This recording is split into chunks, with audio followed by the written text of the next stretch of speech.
Gold, trusted gold buyers. మీరు తాకట్టు పెట్టిన బంగారాన్ని విడిపించి ఈ రోజు ఉన్న మార్కెట్ ధరకు కొనబడను.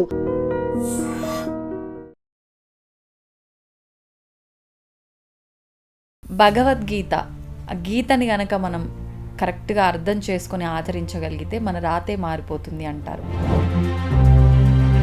అసలు ఏముంది వీటన్నిటి గురించి భగవద్గీతలో?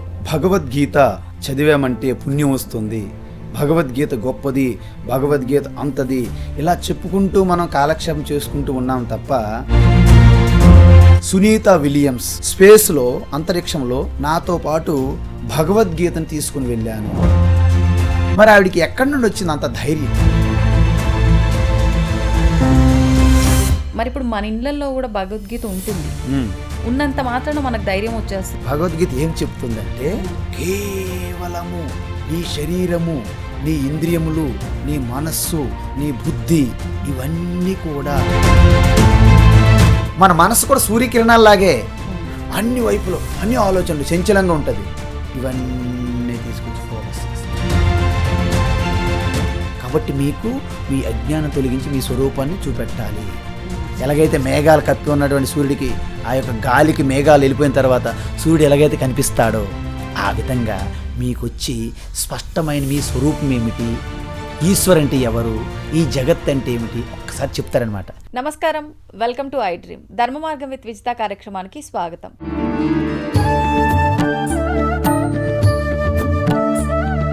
ప్రస్తుతం మనతో పాటు ఉన్నారు ప్రముఖ ఆధ్యాత్మిక శాస్త్రవేత్త, గీతా విజన్ సనాతన సింధు సత్సంగ్ వ్యవస్థాపకులు స్వామి స్థిత ప్రజ్ఞానంద సరస్వతి గారు. ఇప్పుడు వారితో మాట్లాడి మరిన్ని విషయాలు తెలుసుకుందాం. ప్రత్యేకంగా భగవద్గీత వల్ల మన నిత్య జీవితంలో ఎలాంటి మార్పులు వస్తాయో, మనం ఏం నేర్చుకోవాలో దాని నుంచి, అవన్నీ కూడా ఇప్పుడు స్వామీజీతో మాట్లాడి తెలుసుకునే ప్రయత్నం చేద్దాం.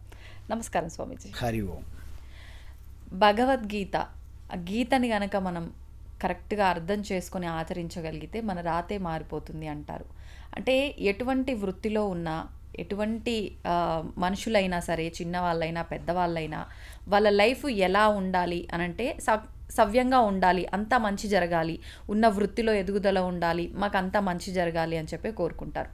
మరి గీతని గనక మనం ఆచరించడం మొదలు పెడితే ఇవన్నీ జరుగుతాయి అంటారు. అసలు ఏముంది వీటన్నిటి గురించి భగవద్గీతలో? చాలా మంచి ప్రశ్న అడిగారమ్మా. ఎందుకంటే భగవద్గీత చదివామంటే పుణ్యం వస్తుంది, భగవద్గీత గొప్పది, భగవద్గీత అంతది, ఇలా చెప్పుకుంటూ మనం కాలక్షేపం చేసుకుంటూ ఉన్నాం తప్ప గీత యొక్క యథార్థ తత్వాన్ని ఎవ్వరూ అందుకోవట్లేదు. ఒకవేళ తెలుసుకున్నట్లు భ్రమలో ఉన్నప్పటికీ దాన్ని వారి యొక్క జీవితంలో అన్వయించుకోవడం అనేది చాలా కష్టంగా తయారైంది. కానీ మన చుట్టూ ఉన్నటువంటి ఒక గొప్ప వ్యక్తులు భగవద్గీత వలన ఎంత ప్రయోజనం పొందారో అనేది తెలుసుకుంటే నిజంగా భగవద్గీత గొప్పదే, కానీ మనక గొప్పది అని మనకి ప్రయోజనం పొందట్లేదు. ఈ మధ్య కాలంలో సునీత విలియమ్స్ స్పేస్లో, అంతరిక్షంలో 288 రోజులు ఉన్నారు. ఆ అమ్మగారు రిటర్న్ వచ్చిన తర్వాత ఒక్క విషయం చెప్పారు, నాతో పాటు భగవద్గీతను తీసుకుని వెళ్ళాను, అదేవిధంగా ఒక విఘ్నేశ్వరుడి యొక్క మూర్తిని కూడా తీసుకుని వెళ్ళాను. దాన్ని బట్టి మీకు ఏమర్థమైందంటే ఆ రెండు చెప్తున్నాయి, ప్రతి వ్యక్తికి ఆ రెండు చాలు, ఇంకా సృష్టిలో ఇంకేం అక్కర్లేదు. అయితే మీరు అడగాలి, అంతరిక్షంలో 288 రోజులు ఉండడం అంటే మాటలా? ఒక్క రాత్రికి పెద్ద బంగ్లాలో ఒక వ్యక్తిని పెడితేనే ఉండలేరు రాత్రి. మీరు భయపడతారు, ఒక రాత్రి మీరు ఉండలేరు. పెద్ద పెద్ద బంగ్లాలు జూబ్లీహిల్స్, బంజారాహిల్స్లో మీరు కూర్చుంటే నైట్ అంత ఖాళీ చేసేసారు భయం. మరి అంతరిక్షంలో ఎప్పుడు వస్తానో తెలియదు, ఎలా వస్తానో తెలియదు, అసలు వస్తానో రా తెలియదు, బ్రతుకుతామా, అంత గందరగోళం. మరి ఆవిడికి ఎక్కడి నుండి వచ్చింది అంత ధైర్యం? భగవద్గీత ఏం చెప్తుందంటే, ఈ దేశము, ఈ యొక్క ఆకాశము, ఈ దేశం ఏదైతే ఉందో, ఈ దేశము కాలము అనేది నీ యొక్క చైతన్యము అంటే అవేర్నెస్, దాని నుండి వచ్చాయి. అంటే యావత్తు సృష్టి అంతా కూడా నీ చైతన్యం అనే ఆ సాగరం నుండి ఒక బబుల్, ఒక కెరటంలాగా వచ్చింది సృష్టి, ప్రపంచం. అంటే చైతన్య సాగరంగా మీరుంటే మీ నుండి బుడగలా వచ్చినట్టు ప్రపంచం పెద్దదా, మీరు పెద్దవాళ్ళ? మీరు పెద్దవాళ్ళు. అందువలన ఈ అంతరిక్షం కూడా తస్మాద్వా ఏ తస్మాత్ ఆత్మన ఆకాశ సంభూత, ఉపనిషత్తులు. తైత్తిరీయ ఉపనిషత్తు ఏం చెప్తుందంటే తస్మాద్వా ఏ తస్మాత్ ఆత్మనః, ఆత్మ అంటే మన చైతన్య స్వరూపానికి స్ఫురణ. గుండె చప్పుడు లబ్ డబ్ ముందు ఒక స్టార్టింగ్ గ్రేస్ ఉంటుంది అనమాట, దాన్ని చైతన్య ఎరుక అంటారు. దాని నుండే గుండె కొట్టుకోవడము, మన జీర్ణ వ్యవస్థ, రక్త ప్రసరణ వ్యవస్థ, మన కాళ్ళు చేతులు పనిచేయడము, మనస్సు పనిచేయడము, ఇంద్రియములు పనిచేయడం, వీటన్నిటి వెనక ఉన్నది ఆ శక్తి. బల్బు వెనక, ఫ్యాన్ వెనక, అన్ని ఎక్విప్మెంట్లు వెనక ఎలక్ట్రిసిటీ ఉన్నట్లుగా. ఎలక్ట్రిసిటీ మీకు కనిపించదు, వెళ్తే ఎలక్ట్రిసిటీ కాదు, ఈ సౌండ్ ఎలక్ట్రిసిటీ కాదు, కానీ ఇవి పనిచేయడం వెనక ఉన్నటువంటి అదృశ్య శక్తి. సో మీరు ఇలా నాడ్ చేస్తున్నారు, నేను చెప్తున్నాను ఈ రెండు కూడా ఆత్మ కాదు, కానీ రెండింటికి పనిచేయడానికి అనుగ్రహిస్తున్నటువంటి శక్తి ఆత్మ. అది సూర్యునిలో ఉంటుంది, చంద్రుడిలో ఉంటుంది, భూమిలో ఉంది, నీటిలో ఉంది, అగ్నిలో ఉంది, వాయు, ఆకాశం, అన్ని ప్రాణుల్లో కూడా దానివల్ల నిలబడి ఉన్నాయి. ఎలాగైతే ఇది ఈ పూసలు రుద్రాక్ష, వీటి వెనక ఒక దారం ఎలాగైతే ఆధారంగా నిలబెట్టేందో, అలాంటి అధిష్టాన ఆధారంగా ఉన్నటువంటి ఆ శక్తియే ఆత్మ. సర్వవ్యాపి, లోపల ఉంది, బయట ఉంది, లోపల బయట లేకుండా అన్నీ దాంట్లోనే ఉన్నాయి. విచిత్రం. ఒక కుండలో ఆకాశం ఉంటుంది, బయట ఆకాశం ఉంటుంది. ఇంతకీ ఆకాశం అనేది కుండ లోపల ఉందా, బయట ఉందా? బయటే కదా మనకు కనిపించేది అవుతున్నది. ఈ ఖాళీ ప్రదేశానికి ఆకాశం అంటారు. పైన చూడకండి ఆకాశం అంటే, ఖాళీ ప్రదేశాన్ని ఆకాశం అంటారు. అంటే ఆకాశంలో సర్వం ఉన్నాయి. భూమండలం, ఈ భూగ్రహం కూడా ఆకాశంలో ఉంది, సర్వం ఆకాశంలో ఉంటాయి. ఇప్పుడు మీరు చెప్పండి, ఈ గది 4 గోడలు కట్టాము, ఈ లోపల ఆకాశం ఉంది, బయట ఆకాశం ఉంది. ఇందుకీ ఆకాశం లోపల బయట ఉందా, ఈ గది మొత్తం ఆకాశంలో ఉందా? గది మొత్తం ఆకాశం. ఇది తెలివైనటువంటి ఆన్సర్. కాబట్టి ఈ భగవద్గీత ఎప్పుడైతే ఈ సత్యాన్ని ఒక్కసారి ఆవిష్కరించబడినదో, ఆ అమ్మగారికి, ఎవరు, సునీత విలియమ్స్, మర్చిపోకూడదు మనం, అక్కడ స్టార్ట్ చేసాం.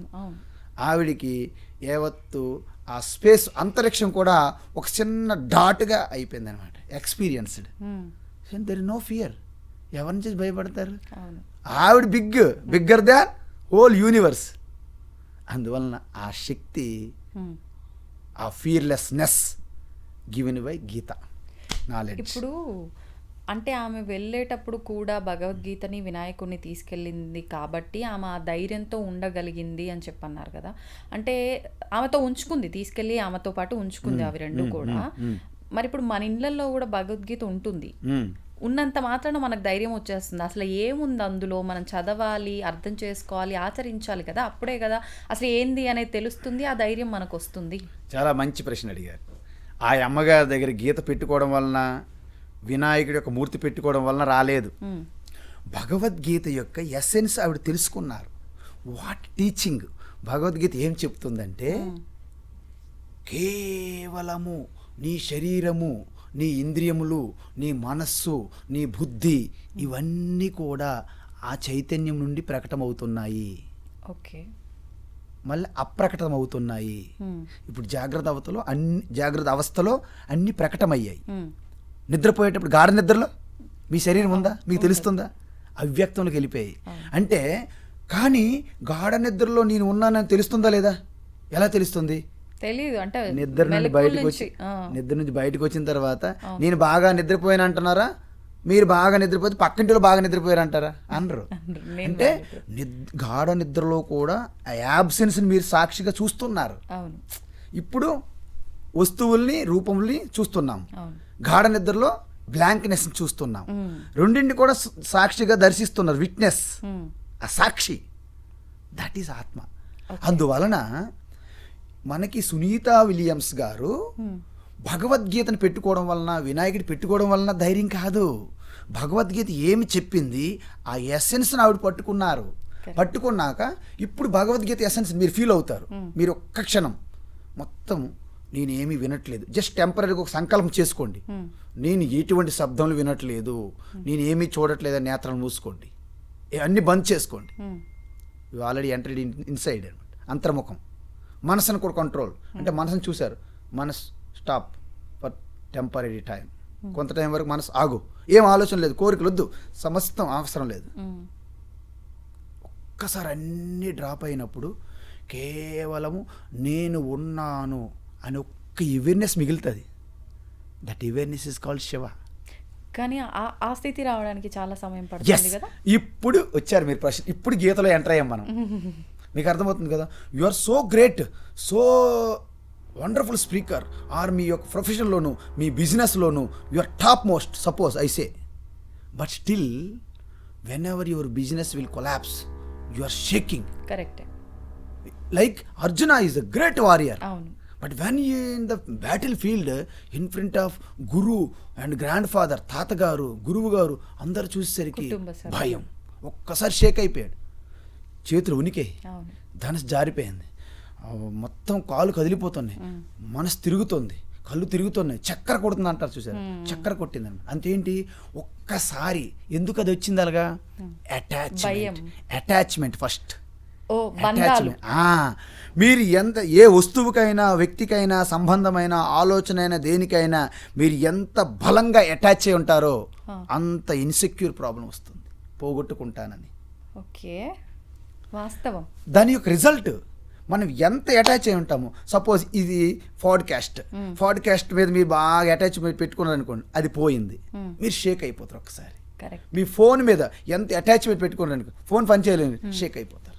కారు, మీ ఫ్రెండ్, మీ మదర్, మీ ఫాదర్, మీ సన్, మీ హస్బెండ్, ఎవరైనా సరే, హూ ఎవర్ ఈ మేబీ, షీ మేబీ, అటాచ్మెంట్ మీదే. Gold, what ever it maybe. లేకపోతే మంచి ఆలోచన, మీ ఆలోచన ఎవరో డిస్మిస్ చేస్తున్నారు, మీరు హట్ అయిపోతారు. కానీ మనిషి యొక్క సహజ లక్షణమే అది కదా, బంధాలు వాళ్ళ మధ్య కాదు. ఎందుకంటే మనిషి అంటే ఏమిటనుకుంటున్నారు మీరు? మనిషి ఎవరన్నా అంటారంటే మనస్సుతో ఎవరైతే ప్రయాణిస్తుంటారో వారు మనిషి అయ్యారు. కానీ వాస్తవానికి ఆయన మనిషి కాదు, మరేంటి? ఆయన మాధవ అంటే ఏంటి? పరమాత్మ. మీరు పరమాత్మే. కానీ పరమాత్మ అంటే ఏంటి? ఇక్కడ రెండు విషయాలు గమనించాలి. రెండు విషయాలు. కేవలము శుద్ధ చైతన్యం, ఆకాశం వలె అందరికీ సమానం, సమం సర్వేషు భూతేషు తిష్టంతం పరమేశ్వరం. కానీ ఆ శుద్ధ చైతన్యము ప్రతి శరీరంలోనూ ప్రతి ఆకారంలోనూ ప్రవేశిస్తుంది. అదే శుద్ధ చైతన్య పరమాత్మ మీలో ప్రవేశిస్తే, మీరు యాంకర్ గారనే ఒక ప్రొఫెషన్, మీ పేరు విజిత, ఓకే సపోజ్.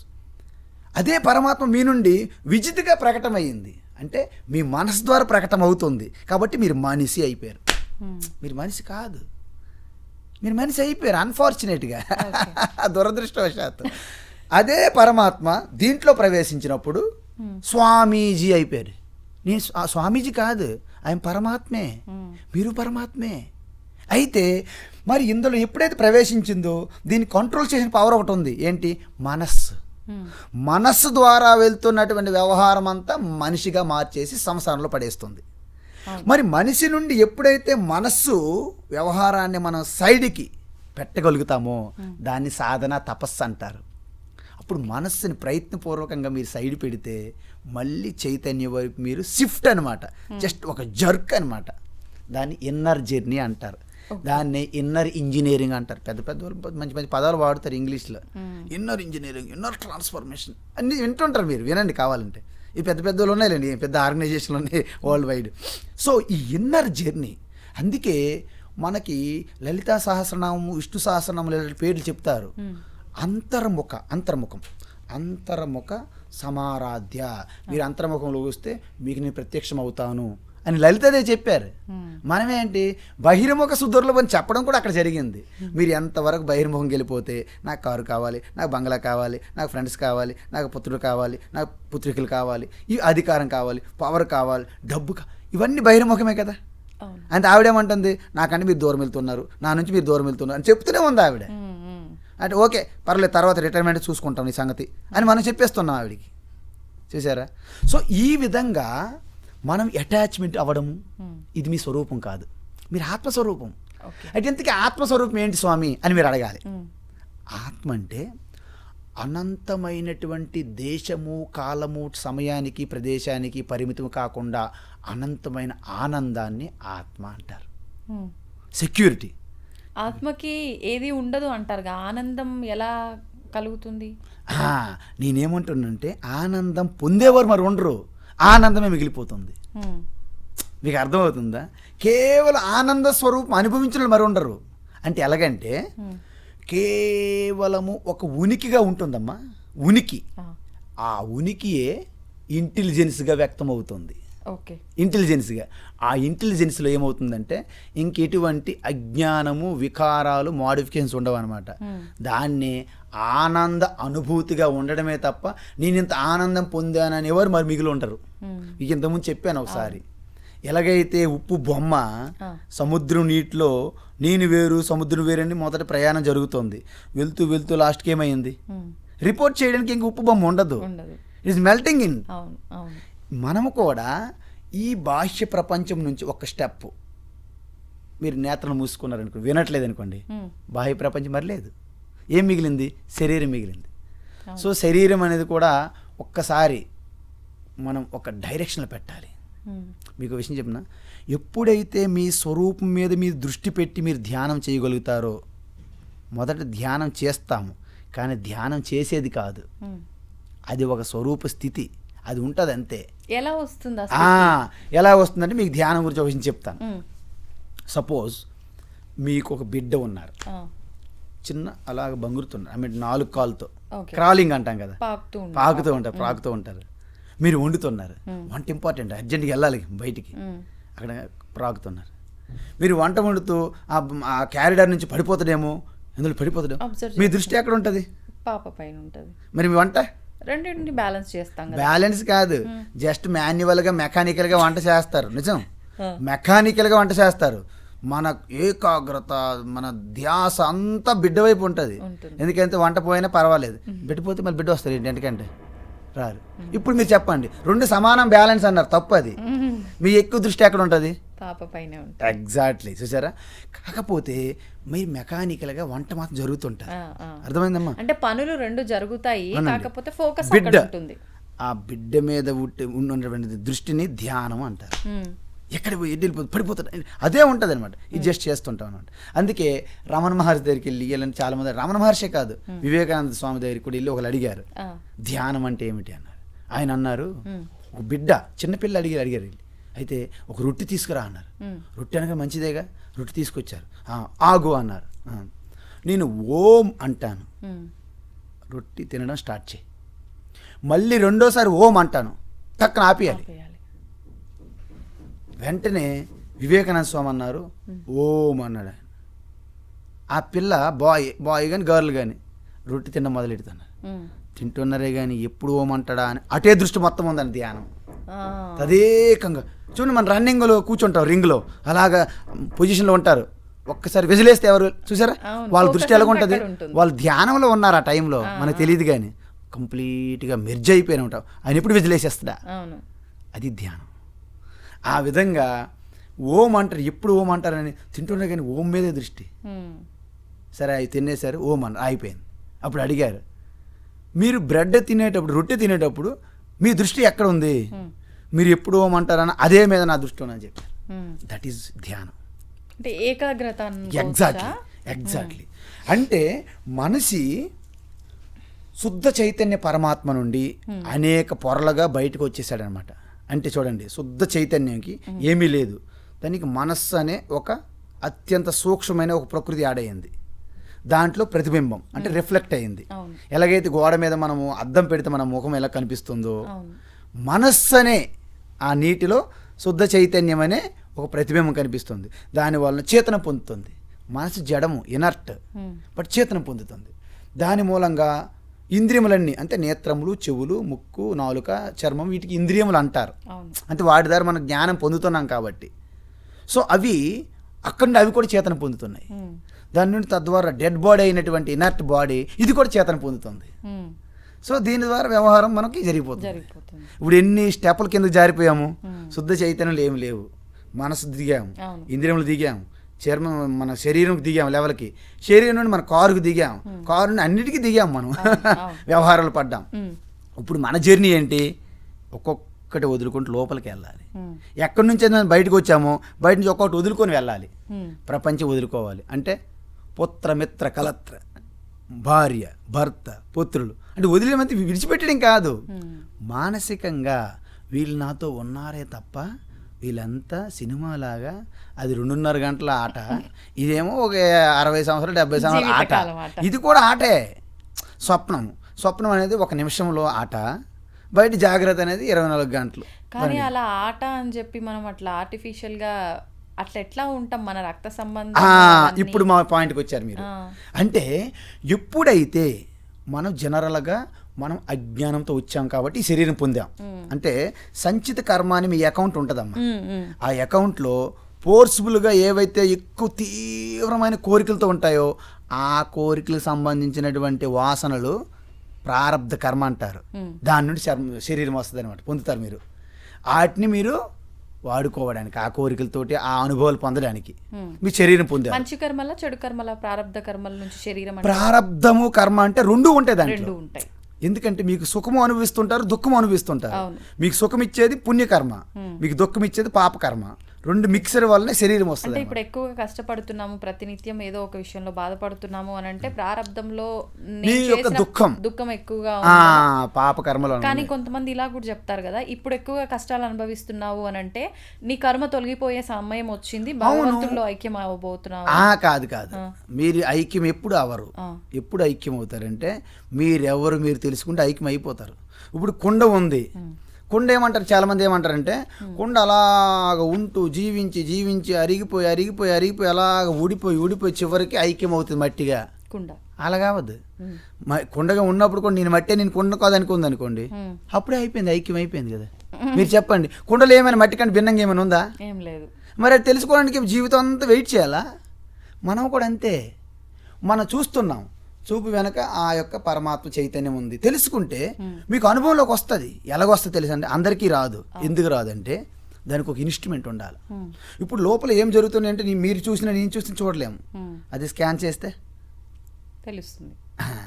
ఇప్పుడు చూడండి, ఇప్పుడు ఒక నీరు తీసుకొచ్చారు మీరు, దాంట్లో ఉప్పు వేసాం, ఉప్పు వేస్తే వేసినప్పుడు కనిపించింది. కరిగిపోయిన తర్వాత ఇలా చూసామనుకో, దాంట్లో ఉప్పు ఉందో లేదో మీకు తెలుస్తుందా? తెలీదు. చూపు తెలియదు. ఆ నీరు నోట్లో పెడితే తెలుస్తుంది. అంటే అన్నిటికీ ఒకే విధంగా తెలియదు. ఆత్మతత్వాన్ని తెలుసుకోవడానికి కూడా ఈ ఇంద్రియములు పనికిరావు, మీ మనసు పనికిరాదు, మీ బుద్ధి పనికిరాదు. మరి ఏం పనికి వస్తుంది అంటే శాస్త్రం అనే జ్ఞానం గురువు ద్వారా మీరు గ్రహించి దాన్ని మీరు ప్రాక్టికల్గా మీరు సాధన చేస్తే మీకు అనుభూతిలోకి వస్తుంది. అది ఇతరులకు చెప్పడానికి కూడా వీలు కాదు. ఎలాగంటే సాధారణంగా సముద్రం నుండి నీరు వేడికి పైకి వెళ్తాయి, బాష్పీకరణ చెంది అక్కడ మేఘాలుగా చల్లబడతాయి, మళ్ళీ వర్షం పడుతుంది, నదులుగా మారుతాయి, సరస్సులుగా మారుతాయి, చివరికి ఎక్కడికి వెళ్ళి కలుస్తాయి? సముద్రం కలుస్తాయి. ఓకే, ఎలాగైతే సముద్రం నుండే విడిపోయి వచ్చినటువంటి ఆ నీరు మళ్ళీ సముద్రంలో కలవాలని ఎలాగైతే తహతహలాడుతూ తపన చెంది ఎలాగైతే సముద్రం వైపు పరుగులు తీస్తుందో నది, మనం కూడా పరమాత్మ నుండి విడిపోయి ఆ నదిలాగా తప్పించి వెళ్ళేవారే సముద్రంలో కలుస్తారు. ఏముంది టైము, బోల్డ్ అంత టైం ఉందిలే అని ఇల్లు ఈ పంట పొలాలంట, ఈ కాలనీలంట, ఆ చెట్లంట, ఆ గుట్టలంట, ఆ పర్వతాలంట తిరుగుతాను అనుకుంది అనుకో, నది బాగా టైం పడుతుంది. అలాగే మనుషులు కూడా తపన బట్టే, అందుకే ఎవరైతే తప్పిస్తారో దాన్నే తపస్సు అంటారు. తపంటే ఆలోచనే జ్ఞానం. అందువలన ప్రతి జీవుడు కూడా పరమాత్మ స్వరూపం అయినప్పటికీ, ఓకేనమ్మా, అయినప్పటికీ బురదలో పడిపోయినటువంటి కోహినీరు ఎలాగైతే షైనింగ్ అవ్వదో, ప్రకాశించదో, మనం కూడా ఈ బురద అనే వాసనలో పడిపోయి మనస్సు బురదలో నింపేస్తుంది. అందువలన మీ చైతన్యాన్ని మీరు గుర్తించలేకపోతున్నారు. మనం ఏం చేయాలి? ఇప్పుడు బట్టకి ఏమైనా మలినం అంటిందనుకోండి, మీరు 2 వాడు తీసేస్తున్నారు. మీ మనస్సుకు అంటినటువంటి బురద ఇప్పుడు తొలగించాలి. అది ధ్యానం ద్వారా సాధ్యం. అప్పుడు అది చెప్తున్నాను. ప్రతి మనిషి పరమాత్మ స్వరూపం అయినప్పటికీ ఈ వాసనలతో కూడి ఉన్నటువంటి ఈ సంస్కారం అనే ఈ చక్రంలో, అంటే దీన్ని క్షేత్రము అంటారు. క్షేత్రము అంటే ఈ శరీరాన్నే క్షేత్రం అంటారు. ఎలాగైతే మన పంట పొలంలో మన క్షేత్రం ఉంది కదా, వ్యవసాయ క్షేత్రం అంటారు, ఆ విధంగా దీన్ని క్షేత్రం అంటారు. ఈ క్షేత్రాన్ని తెలుసుకునే వారిని క్షేత్రజ్ఞ అంటారు. దీని ప్రకృతి అంటే ఆ చైతన్యానికి పురుష అంట. పురుష అంటే మగవాడనే కాదు, పరమాత్మ పేరు కూడా పురుష అని అర్థం. అందువలన పురుషులని ఒక మగవాళ్ళు పెట్టేసి ఇంక మేము కాదనుకోకూడదు మనం ఆడవాళ్ళు, అది విషయం. అయితే ఇప్పుడు ఈ పరమాత్మ అయినప్పటికీ మనము ఎంతటి లోతులో దిగి ఉన్నామనేది మన దానిపై ఆధారపడి ఉంటుంది బయటపడడానికి. ఎలాగా? ప్రతి వ్యక్తికి మన అంతరములో సూక్ష్మంగా కామము అంటే కోరికలు, కామ క్రోధ లోభ మోహ మదమాశ్చర్యాలు ఉంటాయి, రాగద్వేషాలు, అసూయ, ఇవన్నీ దాక్కుంటాయి అన్నమాట. మధుకైటబ లాగా, రాక్షసుల్లాగా. సో అవి ఎప్పుడైతే మీ మనసులో ఉన్నాయో నీటిలో ఉన్న బురద లాంటి బురద టైప్ అనమాట. బురద నీరు ఉందనుకోండి, ఆ బురదలాగా ఇవన్నీ అడుగు భాగంలో ఉన్నాయి. ఉండడంతో పాటు మనస్సు చంచలంగా పరుగులు తీస్తుంది అనమాట. అంటే కదులుతుంది నీరు. మీరు ఒక బకెట్ తీసుకోండి అమ్మా, దాంట్లో బురద నీరు కదులుతుంది అనుకోండి, మన మనసు సేమ్ డిటో. ఈ కామక్రోధ లోభ మోహ మదమాశ్చర్య రాగద్వేషాలు అసూయ అనే ఈ బురద చంచలంగా అటు ఇటు తిరుగుతుంది కోరికలు తీర్చుకోవాలని. ఈ రెండు ఉన్నాయి. ఎప్పుడైతే బురద నీటిలో కదులుతున్న బురద నీటిలో మీ ప్రతిబింబం ఎలాగైతే కనిపించదో, అదేవిధంగా ఉన్నటువంటి మనస్సులో మీ ప్రతిబింబం ఆత్మ ప్రతిబింబం కనిపించట్లేదు, మనకి దర్శనం ఇవ్వట్లేదు. వీటన్నిటి వల్ల ఇప్పుడు మనం ఏం చేయాలి? వాటిని తొలగించాలంటే ఫస్ట్ ఆఫ్ ఆల్ మనము ఒక స్టెప్ వేయాలి. దీనికి 5 స్టెప్పులు చెప్పారు భగవద్గీతలో, 5 మెట్లు. ఏంటండి? మీరు 5 మెట్లు ఎక్కగలిగితే మీరు పరమాత్మని మీరు నేనే శివ అనే ఒక అనుభూతి పొందుతారని చెప్పారు గీతలో. మొట్టమొదటి స్టెప్ మీకు మనస్సు ఎప్పుడైతే నేను పరిచ్ఛిన్నము, నేను పరమాత్మతో అనంతం కాదు అనే భ్రమలో మనస్సు ఉంటుంది, అందువల్ల పరుగులు తీస్తుంది. మా అబ్బాయి వస్తే నాకు అనంతమైన సుఖం వస్తుందని భ్రమపడతాం. సరే మనసు ఏమంటుంది, మీ అబ్బాయిని రప్పించు అంటారు. లండన్ నుండి అమెరికా నుండి దిగుతాడు. దిగిన తర్వాత ఇక్కడ వాతావరణం బాగోలేదు, ఏసీ లేదు, మస్కిటోస్, అక్కడ బాగుంటుంది, న్యూయార్క్ బాగుంటుంది, హైదరాబాద్ బాగోలేదు, ఈ కంప్లైంట్స్ ఇస్తుంది 1 వీక్. అప్పుడు ఏమనుకుంటే నువ్వు తొందరగా న్యూయార్క్ వెళ్ళిపోతే మాకు బాగుంటుంది అని మళ్ళీ మనసు అంటుంది అనమాట. సో ఎప్పుడైతే మనసు కోరుకున్నది ఒక్కసారి అయిందనుకోండి, ఆ గ్యాప్లో మనస్సు సైలెంట్ అవుతుంది. అప్పుడు మీ యొక్క స్వరూపానందం ప్రకటమవుతుంటుంది. మనం ఏమనుకుంటాము, బయట నుండి వచ్చిందని భ్రమపడుతుంటాం. అవును. అందువలన ఒక లడ్డు తిన్నా, ఒక అనుభవం అయినా, ఒక ఆలోచన అయినా నిజంగా దానిలోనే సుఖం ఉందనుకోండి, అందరికీ సుఖం ఇవ్వాలి కదా, అన్ని కాలాల్లో సుఖం ఇవ్వాలి కదా, ఇవ్వరు. అలాగా ఒక వ్యక్తి వస్తే మనకు సుఖం అనిపిస్తుంది, ఒక వ్యక్తి వెళ్ళిపోతే సుఖం అనిపిస్తుంది. ఒకరు ఎక్కడికి వెళ్ళినా సుఖం ఇస్తారు, ఒకరు ఎక్కడి నుంచి అక్కడి నుంచి వెళ్ళిపోతే ఒక సుఖం అందుతుంది మనకి. అలాంటి వ్యక్తులు ఉంటారు. ఆ విధంగా అజ్ఞానం అనమాట. దీనికి కారణము అజ్ఞానం. చూడు 3 వచ్చినాయి ఇప్పుడు. ఫస్ట్ మలం అంటారు, అంటే రాగద్వేషాలు అనేవి అత్యంత సూక్ష్మంగా మూలంలో బురదలాగా ఉన్నాయి. దానివల్ల కదులుతున్నటువంటి బురద నీరు కదిలే విధంగా మనస్సు అటువైపు కోరికలు లాగుతున్నది, దాన్ని విక్షేపం అంటారు. విక్షేపం. ఇవన్నీ దేనివల్ల జరిగాయి? మీరెవరో మీ స్వరూపాన్ని కప్పివేసింది అజ్ఞానము. మలము, విక్షేపము, అజ్ఞానము. ఈ 3 వదిలించుకుంటే పరమాత్మ స్వరూపం మీ సొంతం. మరి వీటికి ఎలా ఏం చేయాలి? మొట్టమొదటి స్టెప్ ఏంటంటే, ఒక్కసారి అమ్మ మీ డబ్బులు అందుకు సంపాదించకూడదు, మీకు ఎంత అవసరం అంతే తీసుకోండి, మిగతాది మీరు తీసుకోవద్దంటే స్వామి మీరు చెప్పించాలు మాకు తెలుసు, మాకు మీరు వెంటనే విడిచిపెట్టేస్తారు. కాబట్టి శాస్త్రం ఏం చెప్తుందంటే, ఓకే మీరు ఏ డబ్బులు సంపాదిస్తున్నా, ఏ ధనాన్ని సంపాదిస్తున్నా ధర్మబద్ధంగా, దొంగతనం కానీ, అవినీతిగా కానీ, అన్యాయం కానీ, అక్రమంగా వద్దు, ధర్మబద్ధంగా మీరు సంపాదించుకోండి, మీరు ఏమైనా చేసుకోండి. చేసేటప్పుడు మీకు ఏదైనా రిజల్ట్ వస్తుంది కదా. మీరు డ్యూటీ చేశారు, సపోజ్ మీకు మంత్ ఎండింగ్లో శాలరీ వచ్చింది. ఇప్పుడు వచ్చిన శాలరీ వాళ్ళ టైంకి వాళ్ళు రిలీజ్ చేయాలి. శాలరీ వాళ్ళకు కూడా మంచి బుద్ధి ఉండాలి, వాళ్ళ దగ్గర డబ్బులు ఉండాలి, అన్నీ సహకరించాలి. మీకు శాలరీ వచ్చింది. మీకు శాలరీ వచ్చిన వెంటనే ఒక్కసారి ఈశ్వరుని గుర్తు చేసుకోండి, అమ్మయ్యా ఈశ్వర ప్రసాదంగా నాకు శాలరీ వచ్చింది. అది మొదటి మెట్టు.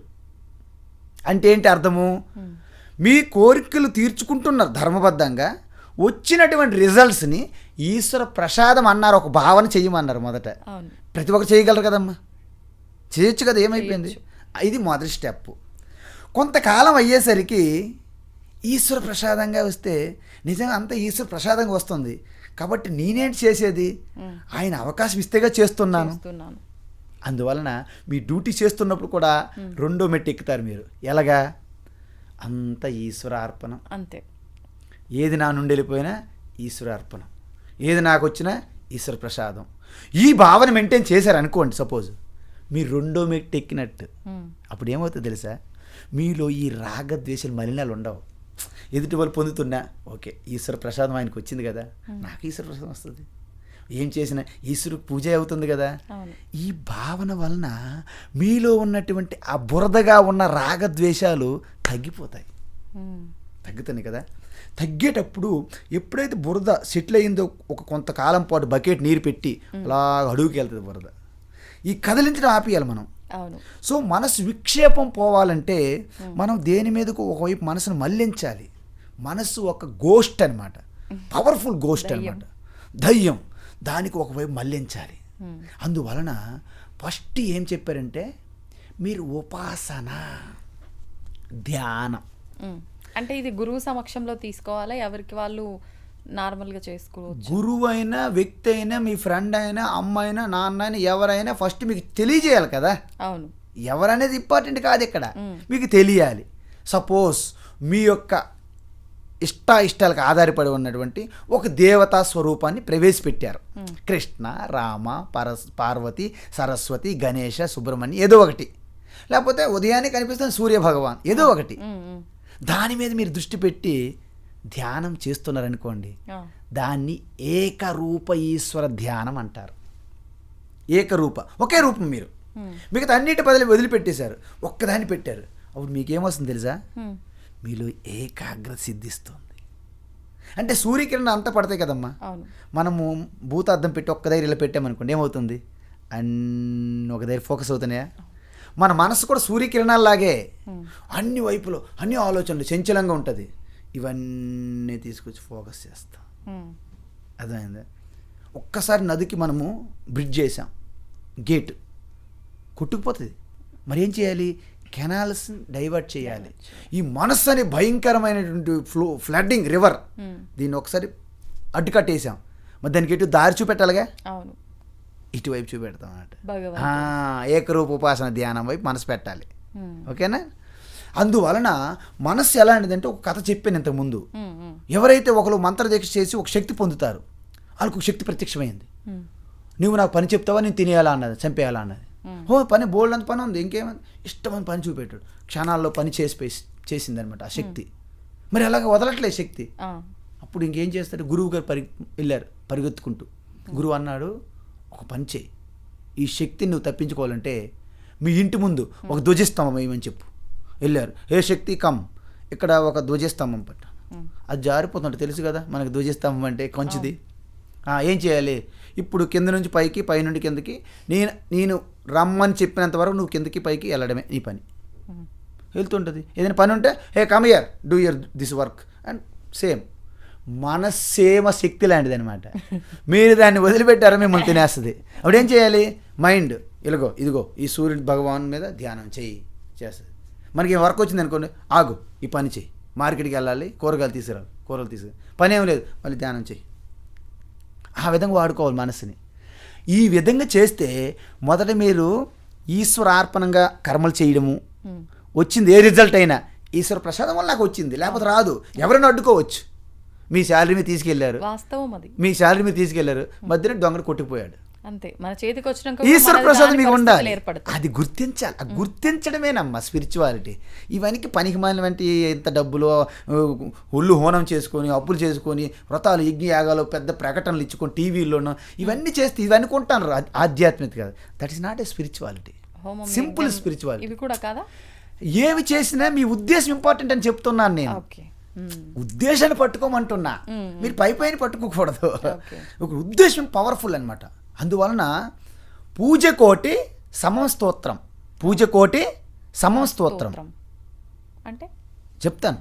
పూజకోటి సమం స్తోత్రం, స్తోత్ర కోటి సమం జప, కోటి జప సమం ధ్యానం, కోటి ధ్యానం సమం లయ. అంటే అర్థం ఏంటి, మీరు కోటి పూజలు చేసిన దానికంటే భక్తి ప్రేమతో ఒక స్తోత్రం పారాయణ చేయడం గొప్పదంట, కోటి పూజల కంటే. ఇలా కోటి పారాయణాల కంటే పూర్తిగా ఏకాగ్రచిత్తంతో జపం గొప్పది. కోటి జపాల కంటే ఏ జపము లేదు, ఏ నియమము లేదు, మీకు కేవలం అన్ని జార విడిచి పరమాత్మ చింతమైన మనస్సుని సాక్షిగా చూస్తూ మనసు కూడా మీ హృదయంలో లయమైపోతుంది. ఆ అవేర్నెస్లో ఉండడమే ధ్యానం. ధ్యానంలో ఇంకా లయమైపోయారు, మీరు లేరు. చెప్పాను మీకు ఉప్పు బొమ్మ, అదే మీకు గుర్తు రావాలి ప్రతిసారి నేను కనిపించినప్పుడల్లా. అప్పుడు మీరు ఇంక లయం అంటారు. అంటే you are one with GOD. ఏంటి గాడ్. అది అహం బ్రహ్మాస్మి దాని అర్థం. ఈ విధంగా అంత గొప్పదనమాట. అందువలన పూర్తిగా మీరు ఎప్పుడైతే ఏకాగ్రత సిద్ధిస్తారో, ఎప్పుడైతే, అందుకే మీకు ప్రతి వాళ్ళు ఏమనుకుంటారంటే ఆరంభంలో వస్తారు కదా మా దగ్గరికి, మీ ఇష్టదేవత ఏమో అడుగుతారు. ఇష్టదేవత ఫూలిష్ క్వశ్చన్ యాక్చువల్గా. చిన్నపిల్లలని అర్థం. చిన్నపిల్లలు ఓకే మీ ఇష్టదేవత ఏంటంటారు. ఇష్టదేవతలు ఏముంటే దాటి వెళ్ళిపోయారు అనుకోండి. ఇప్పుడు మీరు పెద్ద ఇంటర్మీడియట్, ఈ డిగ్రీ, ఇంజనీరింగ్, మ్యాథమెటిక్స్ ఉన్నారనుకోండి, అమ్మ 17 ఏకం చెప్పంటే మీకు ఎలాగనిపిస్తుంది? అరే ఏంటి ఏంటండి సిగ్గు లేకపోతే నేను ఎక్కడ నా స్థాయి ఏంటి, నా లెవెల్ ఏంటి, ఏమడుగుతాను అనరా మీరు? కోప్పడరు? మీరు హైయర్ ఇంజనీరింగ్ మ్యాథమెటిక్స్ చేస్తున్నారు, నేను వచ్చి అమ్మ చెప్పండి 17 ఏకం చెప్పండి, ఏమైనా బాగుందండి, పద్ధతి ఉందండి, అలాగ అనిపిస్తుంది అమ్మ. నిజంగా మీరు నమ్మండి, ఈ మహాత్ములకి ఎవరైతే నిజంగా ఆ తత్వాన్ని ఉపనిషత్తులు బాగా బ్రహ్మసూత్రాలు అధ్యయనం చేసిన రచనలకి మీరు చెప్పండి, మీ మంత్రదీక్ష ఎవరిచ్చారు? మీకు దర్శనం ఎక్కడైంది? స్వప్నంలో అయిందా? బయట అయిందా? ఎక్కడైంది? ఇలాంటి ప్రశ్నలని సిల్లీ క్వశ్చన్స్ అమ్మా నిజంగా. అవునా కదా, మీరే చెప్పండి. కాబట్టి ఎప్పుడైతే మీకు ఇష్టదేవతతో స్టార్ట్ చేస్తారు, ఎందుకు కర్మయోగం అన్నారు ఫస్ట్. దానికి ఏంటి, మీరు కోరికలన్నీ తీర్చుకోవడానికి చేశారు ఫస్ట్. తర్వాత ఏది చేసినా ఈశ్వర అర్పణం అని చెప్పాను, ఏమొచ్చినా ఈశ్వర ప్రసాదం అన్నాను. దాన్ని కర్మయోగం అంటారు గీతలో, ఒక భాగం అయింది. తరువాత బహిర్ముఖం అయితే, కర్మ అంతా ఎప్పుడు బహిర్ముఖమే కదా. బహిర్ముఖం ఉన్నంత వరకు నువ్వు పరమాత్మ చేరుకోలేవు, అంతర్ముఖంలోకి వెళ్ళాలి. అప్పుడు జపము ధ్యానంలోకి వెళ్ళాలి. అందుకే ఇష్ట దేవత. ఇప్పుడు అంత వ్యాపించి పరమాత్మ అన్నానికి మీకేమో అర్థం కాదు. అందుకే నేను ఒక గణేష్ మూర్తి ఇచ్చా. సో గణేష్తో స్టార్ట్ చేస్తాను. జై గణేష జై గణేష జై గణేష పాయము, శ్రీ గణేష శ్రీ గణేష శ్రీ గణేష రక్షము. భజన చేస్తాం, చేయండి, మంచిదే. God bless you. అలా చేస్తూ చేస్తూ ఎక్కడ చూసిన గణేష్ మీద మీకు ప్రీతి, ప్రేమ, భక్తి, మీకు ఏకాగ్రత సిద్ధిస్తుంది ఆల్రెడీ. ఓకేనమ్మా. అప్పుడు రెండవ స్టెప్, ఉపాసనలోనే రెండవ స్టెప్. 3 స్టెప్పులు చెప్పాను ఇప్పుడు మీకు, గుర్తుందయ్యా? మీరు స్టెప్పులు మర్చిపోకూడదు. యూ సో అలర్ట్ ఉండాలి నా దగ్గర. కర్మ చేసినప్పుడల్లా ఈశ్వర అర్పణం అని చెప్పాను, వచ్చిన ప్రసాదాన్ని ఈశ్వర ప్రసాదం చెప్పాను, రిజల్ట్స్ని. 2 స్టెప్స్. ఇప్పుడు ఏకరూప ఈశ్వర ధ్యానం అన్నాను, 3వ స్టెప్. ఇప్పుడు అదే ఈశ్వర సర్వత్ర అన్ని రూపాల్లో అదే ఈశ్వర ఉన్నాడు, విశ్వరూప ధ్యానము భగవద్గీతలో వస్తుంది 11వ అధ్యాయం. అది 4వ స్టెప్. ఆ 4వ స్టెప్ వల్ల నాకేం లాభం మీరు అడగాలి. ఏకాగ్రత వచ్చింది మీకు ఏకరూప ఈశ్వర ధ్యానం వలన. ఈ విశ్వరూపం వలన మీ మనస్సు విస్తరిస్తుంది. Expand your mind. విశాల హృదయం, your mind, your heart is expand like anything. అప్పుడు మీరేంటంటే అంతా బ్రహ్మమయం జగత్, అంతా అందరూ అదే భూమి, అదే నీరు, అదే అగ్ని, అదే వాయు, అదే ఆకాశం. అంత మనం విడిచిపెట్టిన గాలి ఆవిడ పీలుస్తున్నది, ఆవిడ విడిచిపెట్టిన గాలి ఆయన పీలుస్తున్నాడు, ఆయన విడిచిపెట్టిన గాలి నేను పీలుస్తున్నాను, అందరూ ఒకే నీరు. ఇదంతా నీరే, 70% వాటర్, బ్లడ్ అంతా నీరని అర్థం. కాబట్టి ఇలాంటి భావనలు వస్తాయని మీకు అందరికీ సమానం. ఈ విశ్వరూపం మీద మీకు ఎప్పుడైతే భక్తి వస్తుందో, ఇక ఏ ప్రాణికి కూడా, ఏ చెట్టుకు కూడా, దేనికి కూడా హింస చేయలేరు మీరు. మీలో ఆ సెన్సిటివ్నెస్ వస్తుంది, ఆ మృదుత్వం, ఆ సరళత్వం, స్ట్రైట్ ఫార్వర్డ్నెస్, వక్ర బుద్ధి ఉండదు, కపట బుద్ధి ఉండదు. ఇవన్నీ వచ్చినప్పుడు ఏంటంటే వీటిని దైవీ సంపత్ అంటారు. ఈ సంపద మీలో కలిగినప్పుడు అప్పుడు మీరు రెడీ. ఏమవుతుందో తెలుసా?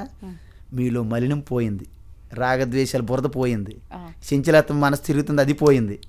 కానీ స్టిల్ మీకేమో తెలుసా? నేను ఎవరైనా స్వరూపం మీకు తెలియదు. 4 స్టెప్పులు అయినాయి, స్వరూపం ఎవరు తెలియదు. ఎందుకు తెలియదు? అజ్ఞానం అనే ఒక ఆవరణ ఉన్నది. అప్పుడు ఏమవుతుంది తెలుసమ్మా? నిత్య నిరంతరము మీరు ఏకరూప విశ్వరూప ధ్యానం చేయడం వలన మీలో ఆ గొప్ప పవిత్రత ఏర్పడుతుంది. హృదయం పవిత్రత, purity. you are like a spotless heart. Your mind is spotless. Such a heart person is getting such a అదృశ్య రూపమైనటువంటి పుణ్యం అంటారు దాన్ని.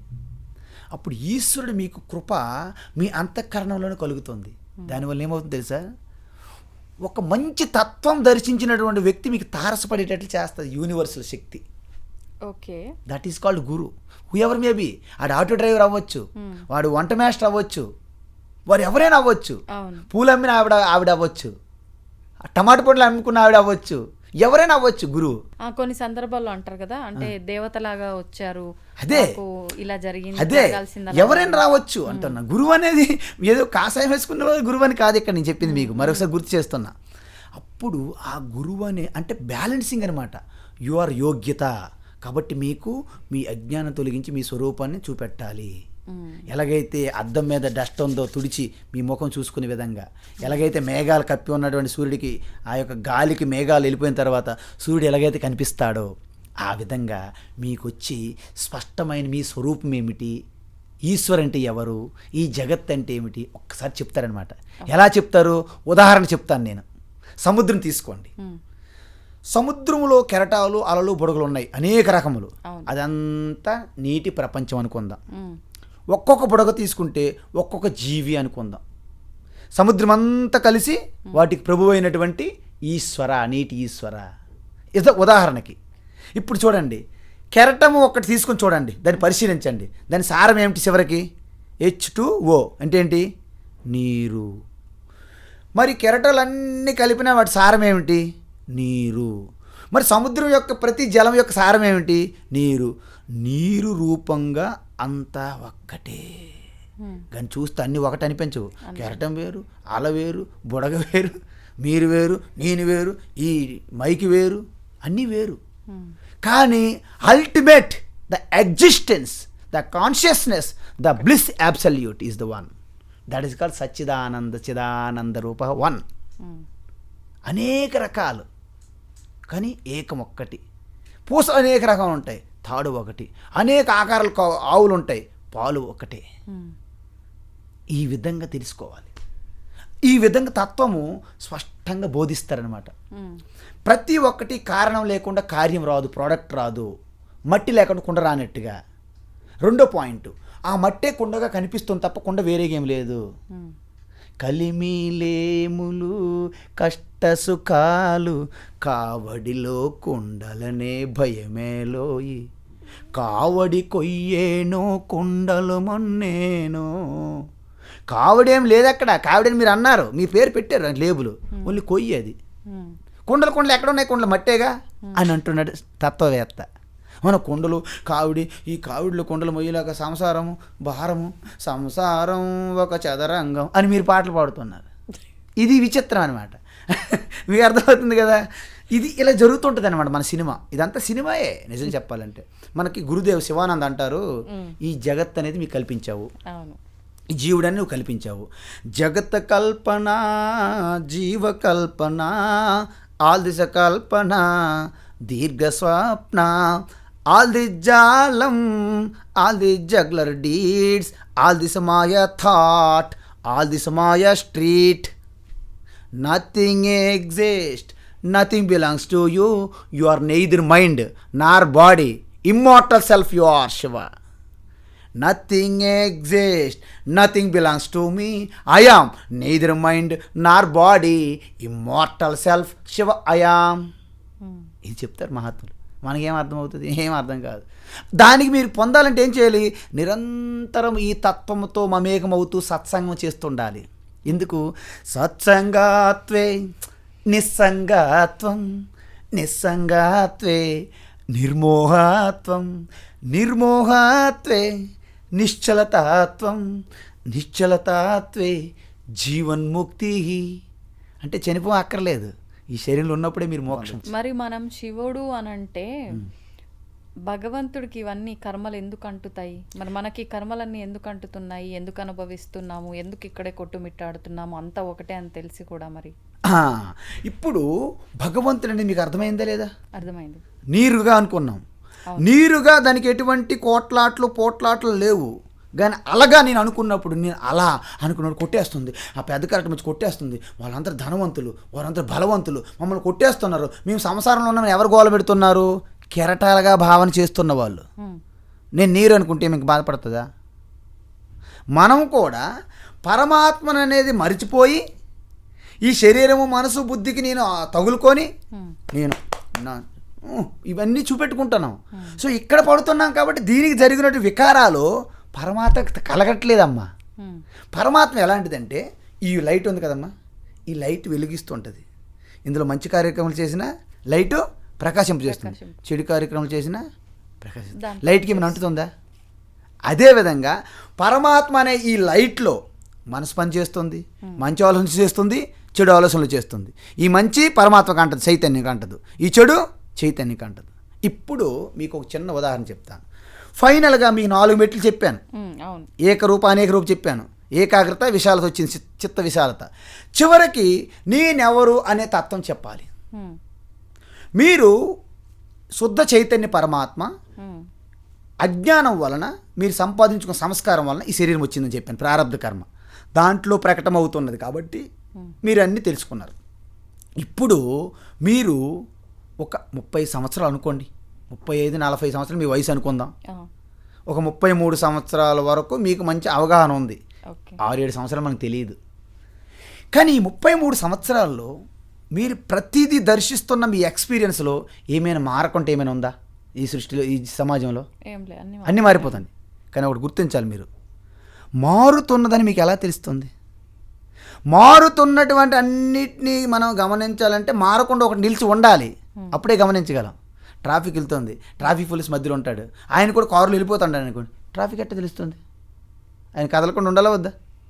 అంటే ఈ 33 సంవత్సరాల్లో మీకు కలిగిన ఆలోచనలు, ఇష్టాలు, కోరికలు, బంధాలు, అమ్మ నాన్న వాళ్ళ ఆలోచనలు, మిత్రులు శత్రులు అవ్వడము, శత్రులు మిత్రులు అవ్వడము, కొత్త సంబంధాలు విడిపోవడము, పెళ్ళిళ్ళు చేసుకోవడము, డైవోర్స్లు ఇవ్వడము, ఇదంతా కామను. వీళ్ళు ఎప్పుడు డివోర్స్ ఇచ్చుకుంటారో ఇంకోటి ఎదురు చూస్తుంది ఆయన పెళ్లి చేసుకోవడానికి. వీళ్ళకి సెట్ అవ్వట్లేదు, వాళ్ళకి ఇది కావాలి. మీరు కొత్త కారు కొనాలి, పాత కారు అమ్మాలని మీరు ప్రయత్నం, అది ఎవరు అమ్ముతారని అది ఎదురు చూస్తుంటే పక్కనే. సో ఇదంతా ఎందుకు మారుస్తున్నారు? అన్నీ మారిపోతుంది. కానీ మీరు ఒకటి చెప్పండి, చిన్నపిల్లప్పుడు కూడా నేను అనే భావన మారిందా? కొంచెం కౌమారమైనప్పుడు నేను అనే భావన మారిందా? మీరు యుక్త వయసులో ఉన్నప్పుడు నేనని భావన మారిందా? మరి కొన్ని సంవత్సరాలు పోతే వృద్ధులు అవుతారు, అప్పుడు నేనని భావన మారుతుందా? నేను అనేది మారుతుందా లేదా? మారడం లేదు. సర్వం మారిపోతుంది, యావత్ శరీరం మారిపోయింది, మనసు మారిపోతుంది, ఇంద్రియములు మారిపోతాయి, బుద్ధి మారిపోతుంది, తెలివి మారిపోతుంది, అజ్ఞానం పోతుంది, తెలివి వస్తుంది, తెలివి పోతుంది, మళ్ళీ అజ్ఞానం మూట కట్టుకుంటాం. అన్నీ పోతూనే వస్తున్నాయి. నేనేది మారట్లేదు కదా. ఆ నేనని నేనే దేవుడు అంటారు, గాడ్. కాబట్టి శుద్ధమైన నేను దేవుడు వేరు కాదు, ఒకటే. అందువలన ఈ తత్వాన్ని తెలియజేస్తారన్నమాట గురువు.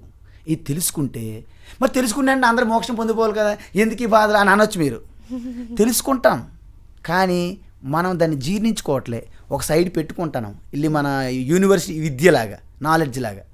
ఇప్పుడు మీరు టీ తాగుతున్నారు, మీకు టీ ఇష్టం, లేకపోతే coffee, Starbucks coffee 350 rupees 400 rupees అమ్మ లోట మీద పట్టుకున్నారు, కాఫీ తాగుతున్నారు.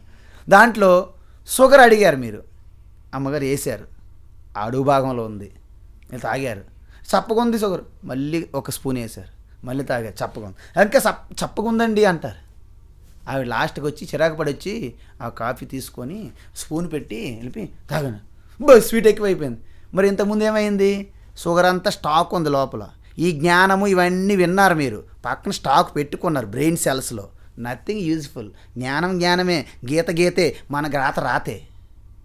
ఇప్పుడు భగవాన్ ఏమంటున్నారంటే, ఏదైతే మీరు ఈ జ్ఞానం కదా, జ్ఞానం పొందడం 3 రకాలు ఉంది.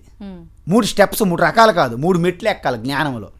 ఫస్ట్ వినాలి శ్రద్ధగా, దీర్ఘకాలం పాటు గురువు అనేవారు చెప్పినప్పుడు, శాస్త్ర ప్రకారం చెప్పినప్పుడు శ్రద్ధగా క్రమం తప్పకుండా దీర్ఘకాలం పాటు ఒక గురువు దగ్గర వినాలి. దాన్ని శ్రవణము అంటారు. అప్పుడు మీకు అజ్ఞానం పోతుంది, కానీ కొన్ని డౌట్స్ ఉంటాయి, సంశయాలు ఉంటాయి. ఆ డౌట్స్ని తోటి ఫ్రెండ్స్ ద్వారా కానీ, వేరే బుక్స్ ద్వారా కానీ, లేకపోతే గురువు ద్వారా కానీ పూర్తిగా నివృత్తి చేసుకోవాలమ్మా. అప్పుడు మీరు ఏంటంటే మీరు జ్ఞానులు అవుతారు, అంటే పర్ఫెక్ట్ ప్రజ్ఞావతి.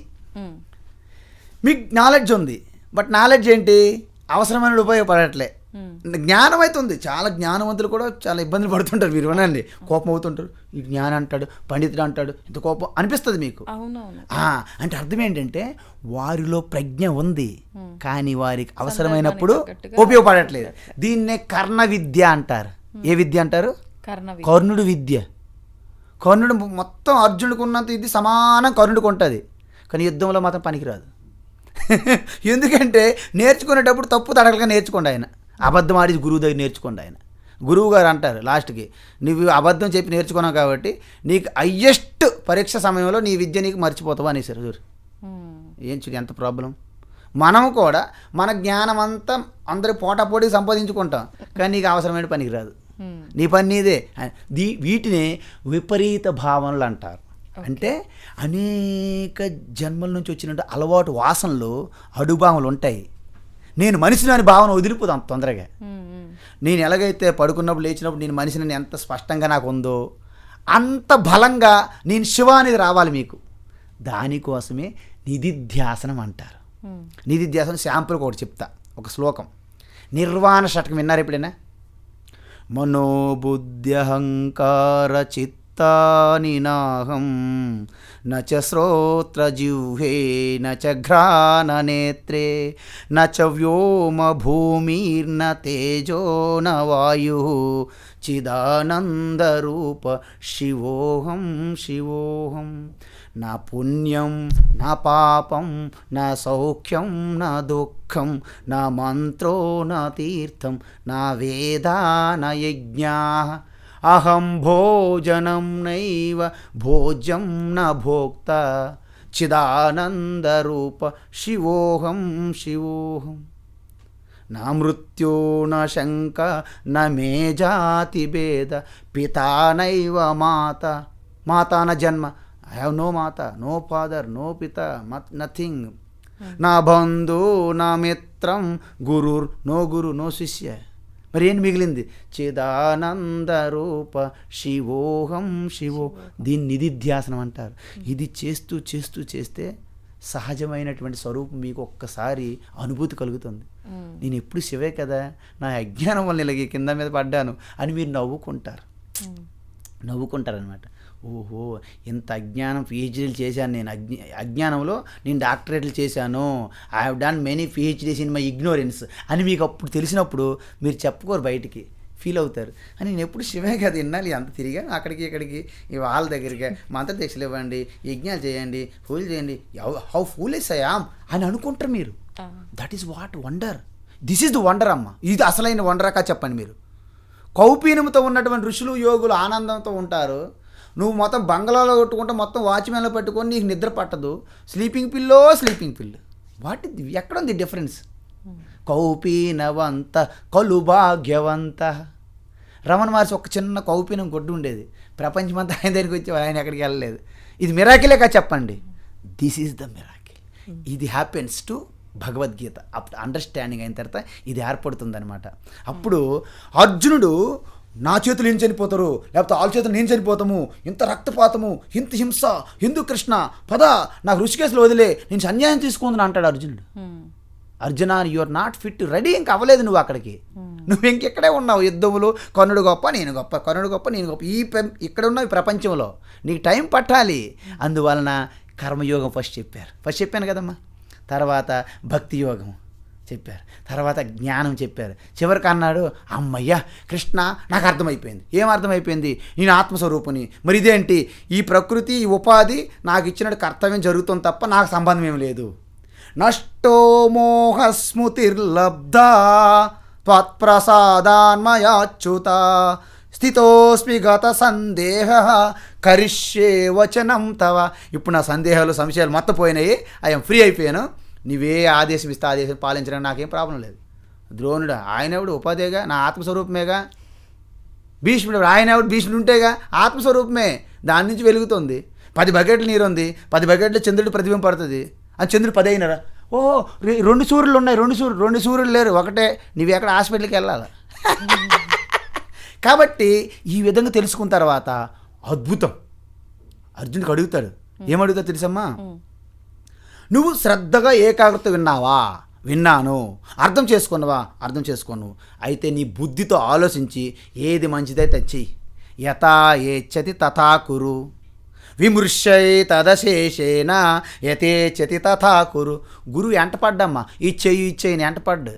మీకు తత్వమంతా భోజిన తర్వాత సమయస్ఫూర్తిగా ఏది మంచి అయితే చేయడమే.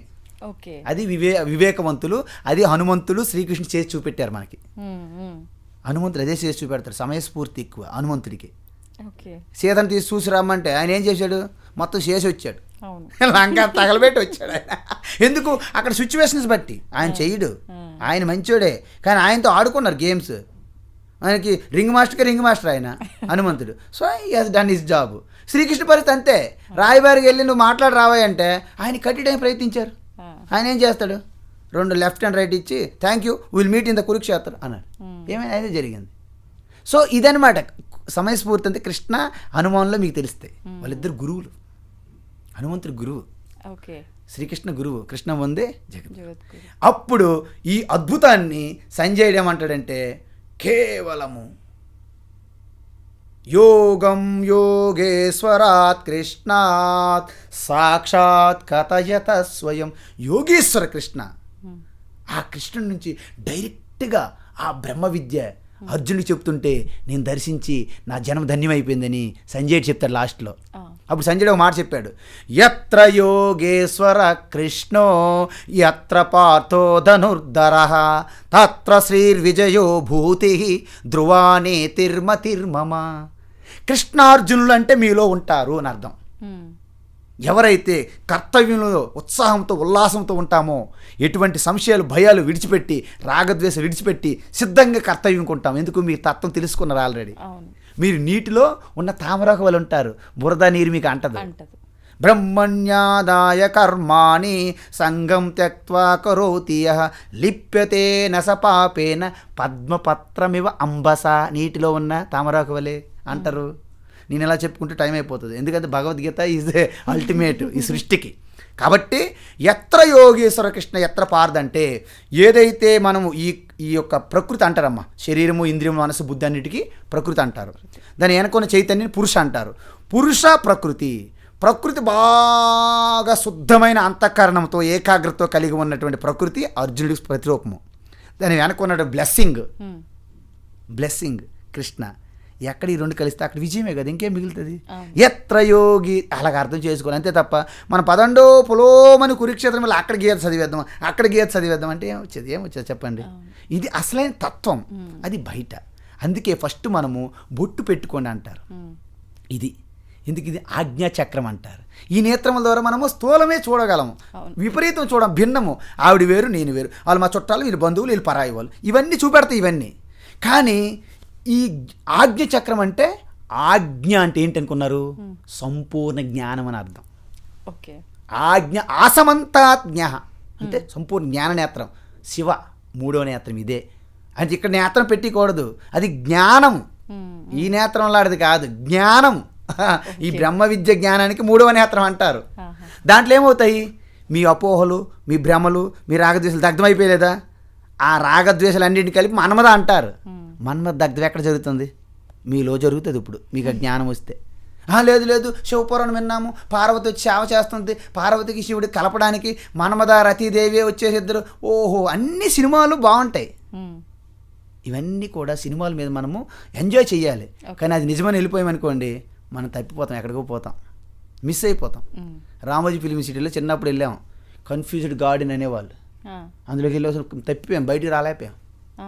కన్ఫ్యూజ్డ్ గార్డెన్ ఇప్పుడు ఉందో లేదో తెలియదు, చిన్నప్పుడు చెప్తాను ఉదాహరణకి. అలాగ మనం మిస్ అయిపోతాం అనమాట. సో భగవద్గీత అనేది అద్భుతం.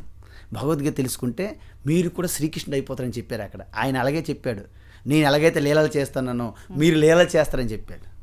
అంతకుమించి తక్కువ లేదు, తగ్గేదే లే అంటారు కదా మన వాళ్ళు, అది అనమాట దాని అర్థం. బ్రహ్మ విద్య అంటే తగ్గేదే లే. ఎందుకంటే మీరు శ్రీకృష్ణు యొక్క తత్వం తెలుసుకుంటే మీరు కృష్ణ అవ్వడమే దాని రిజల్ట్, ఇంకా అంతమించి ఏం లేదు. అదే బుద్ధ భగవాన్ చెప్పారు, అదే శంకరాచార్య చెప్పారు, అదే నిజమైనటువంటి గురువు అదే చెప్తారు. మరి గురువుగా అవతారాలు ఎత్తిన వాళ్ళు అది చెప్పరు, ఎందుకంటే వాళ్ళ వ్యాపారాలు పోతాయి, వాళ్ళ ఫాలోవర్స్ తగ్గిపోతారు, వాళ్ళ భక్తులు మిస్ అయిపోతారు, వాళ్ళ యొక్క డొనేషన్ తగ్గిపోతాయి, వాళ్ళ పాపులారిటీ ఇవన్నీ తగ్గిపోతాయి. కాబట్టి పైన అలా పోతుంటారు అనమాట.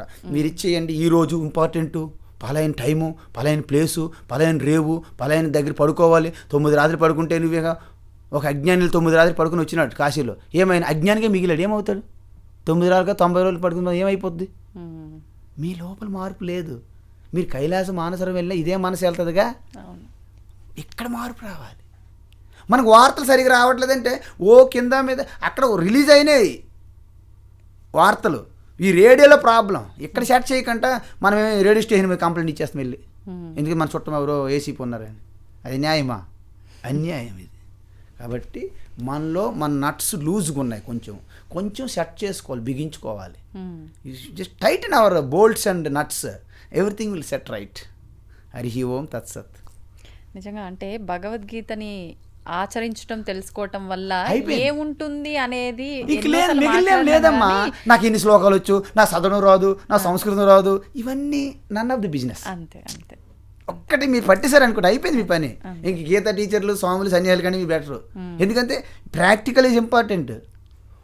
1 ounce of practice tons of theory కంటే పవర్ఫుల్ అని చెప్పారు గురువు శివానంద.